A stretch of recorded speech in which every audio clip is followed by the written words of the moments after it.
Hello வணக்கம் பிள்ளைகளே.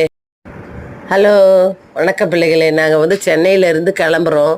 எங்கள் பொண்ணு மருமகன் பேத்தியெல்லாம் எங்களை எட்மிண்டன் ஏர்போர்ட்டில் வழி அனுப்பிச்சாங்க. ரொம்ப மனசு ரொம்ப கஷ்டமாக இருந்தது. குழந்த அழுதுச்சு. நாங்களும் ரொம்ப சரிம்மா நாங்கள் போயிட்டு வந்துடுறோம், கவலைப்படாத அப்படின்னு சொல்லிவிட்டு எட்மிண்டன் ஏர்போர்ட்டில் வழி அனுப்பி வச்சுட்டு நாங்கள் பாய் சொல்லிவிட்டு வந்தோம் பிள்ளைகளே. பாருங்கள், எட்மிண்டன் ஏர்போர்ட் இது.